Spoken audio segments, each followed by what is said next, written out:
Much of Michigan has already embraced wind power, evidenced by the wind turbines dotted across farmland. In Isabella County, one group saw some of those wind farms, did their due diligence, and came to a conclusion. They want wind too.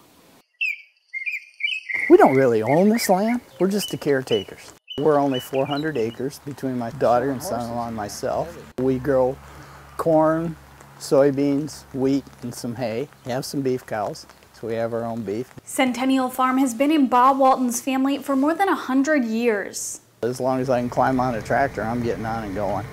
There's just something about it. Farming has not always been a, for lack of a better term, lucrative financially profession. But we're hoping that it will be enough that, yes, it can go on for many more generations. Walton is a farmer, a father, grandfather, a member of the township board, and most recently, a member of a wind energy steering committee in Isabella County. It was 8 to 12 months that we was meeting quite regularly and traveling around. After Apex first approached the community, Walton and several others formed the steering committee to learn about wind energy and decide if it was right for their county. The group researched wind power, visited operating wind farms, and talked with landowners, farmers, local officials, and attorneys. We had a lot of questions to ask, and they were very willing to share with us. It's been very interesting, the points they brought up that's going to happen as we started this project. They called it, they knew it, they'd experienced it too. The more the committee learned, the more they envisioned wind energy in Isabella County. It's the best crop you're going to have.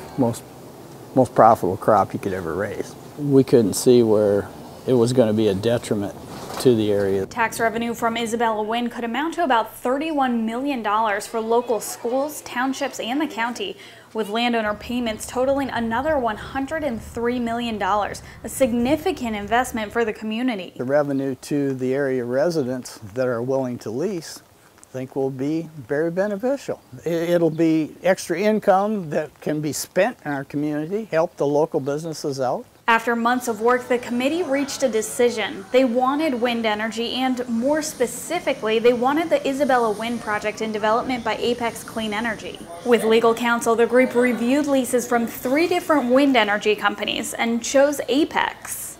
Apex was more willing to meet our terms and come up with what we felt was a better lease. We tried to protect the land and the landowners as much as try to get a bigger payout. One of the most significant elements of the lease is a pooling agreement. This allows every landowner who signs up for the project to receive a percentage of the payout based on their acreage, regardless of whether they have a turbine on their land. In talking to the successful wind farms, all the landowners there said, you know, it makes a little less payment to the landowner that has the windmill, but it makes for much better neighbors. Share that wealth. In Michigan, Kat Strumloff, Accelerate TV.